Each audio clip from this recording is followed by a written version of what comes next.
더 이상 실패는 없다. 유노튜브 MC 정하인. 윤호사역과 대표원장 김신영입니다. 오늘 알아볼 주제는 무보형물 코 수술입니다. 코 수술하면 실리콘 하면 좀 무섭잖아요. 염증이 생길 것 같고. 그래서 실리콘 없이 교정하는 무보형물 코 수술에 대해서 오늘 이야기하고자 합니다. 무보형물 코 수술은 정확하게 뭘 말하나요? 무보형물 코 수술은 결국에는 이제 콧대를 안 올리는 방법과 콧대를 높이는 방법 두 가지로 나눌 수 있는데요. 일반적으로 얘기하는 건 콧대를 안 높이는, 콧대가 원래 높으신 분들 혹은 너무 높으신 분들, 매부리 때문에 높은 분들이 있죠. 거기 보통은 이제 뼈가 넓어가지고 퍼져 보이는 경우가 흔합니다. 그래서 코끝만 올리는 경우죠. 코끝만 올리면 되는데 동시에 코끝을 올리면서 꺼지는 부위가 생깁니다. 콧등 부위가 좀 매부리하고 코끝 중간에 있는 부위가 꺼지는 경우가 있거든요. 그런 경우를 채워주는 경우, 혹은 매부리가 너무 높아서 깎아주는 경우, 이제 이런 경우가 있는데, 결국에는 자가 조직만 이용해서 수술을 할 수 있죠. 코끝을 올릴 때는 비중경이나 뇌경골, 그리고 기형골 이용해서 올리게 되고, 좀 큰 의미로 봤을 때 실리콘이 안 들어간다는 의미로 무보형물 코 수술을 한다면은 콧대에 자가 조직을 얻는 경우도 있죠. 가장 많이 쓰는 재료는 엉덩이 자가 진피, 엉덩이 진피가 있고, 그 다음에 많이 쓰는 재료는 이 자가 뇌경골을 크게 떼가지고 마치 우리 그 조각하듯이 섬세하게 깎아가지고 쓰는 경우가 있고요.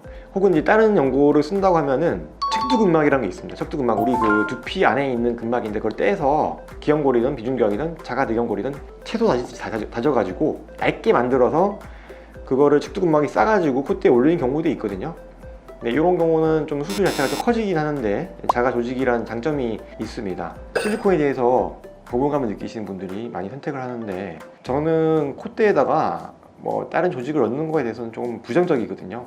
엉덩이 깊이 넣으면 한 50% 정도는 다 없어지거든요. 그리고 제 콧대가 좀 벙벙해진다는 표현이 많습니다. 좀 오똑한 코가 아니라 좀 퍼져 보이는 느낌이 되게 많이 들기 때문에 많이 쓰지는 않고요. 연고를 갈아 쓰는 경우에도 흡수되거든요. 다만 자가 뇌경골은 흡수가 거의 안 되는데, 이것도 와핑이라 해가지고 쉬는 경우가 있습니다. 그리고 그 아까 말씀드린 그 연고를 다져서 근막에 싸는 방법은 이제 수술이 아주 커지죠. 시간도 많이 걸리고, 수술 부위가 뭐 심지어 네 군데 될 수 있는 거거든요. 여기 코, 뭐 가슴, 귀, 다양하게 그렇게 수술하는 경우는 이제 대부분은 코에 실리콘을 못 넣는 경우에 많이 하게 됩니다. 실리콘을 넣으면 안 되는 경우, 실리콘 때문에 부작용이 생겨서 다시는 실리콘을 못 넣는 경우가 있거든요. 계속 코가 들린다든지 염증이 생겨서 그런 경우에 넣는 거고. 코는 보형물로 인한 염증이 대표적인 부작용이잖아요. 그럼 보형물을 사용하지 않는다면 염증의 확률이 과연 줄어들까요? 그러니까 정확히 말하면 실리콘에 의해서 생기는 거는 염증이 문제가 아니고요. 구축이 문제죠. 코가 짧아지는 경우. 그러니까 실리콘이 코에 들어가든 가슴에 들어가든 간에 이제 주변에 캡슐이 생기는데, 과도하게 캡슐이 만들어지고 그 안에서 조직 반응이 생기면서 쪼그라들면 이제 구축이라 하는 거죠. 솔직히 말씀드려서 무보형물 코 수술이라고 해서 염증이 안 생기는 건 절대 아닙니다.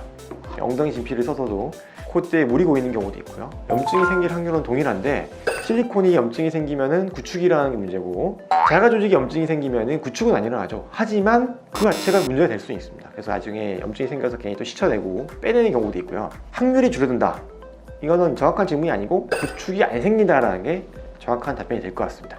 무보형물 코 수술의 장점과 단점은 뭘까요?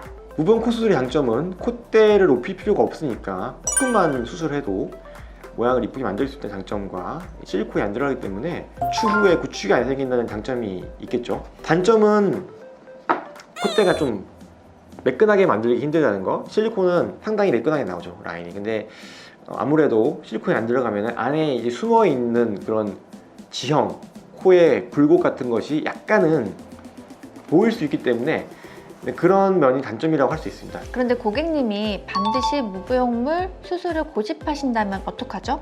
콧대가 낮은데 무보형물 코 수술을 해달라고 오시는 경우도 있어요. 복부니까 코끝을 좀 작아지게 해달라. 근데 그렇게 되는 경우에는 문제가 뭐냐면, 코끝이 올라가면 코끝이 예뻐지는데 콧대가 같이 안 올라가면요, 코가 너무 곡선같이 바뀌거든요. 반버선 코, 혹은 이제 코끼리 코라고 제가 말하는데 그런 코가 되기 때문에 그걸 고집하시는 분들이 있습니다. 원장님은 무보형물 코 수술에 대해서 어떻게 생각하시나요? 그러니까 좋은 적응증을 가지고 콧대가 높아서 콧대를 높일 필요 없는 경우에 하시면 상당히 좋은 방법이 되겠죠. 코끝만 수술하면 되니까 이런 경우는 이제 문제가 없죠.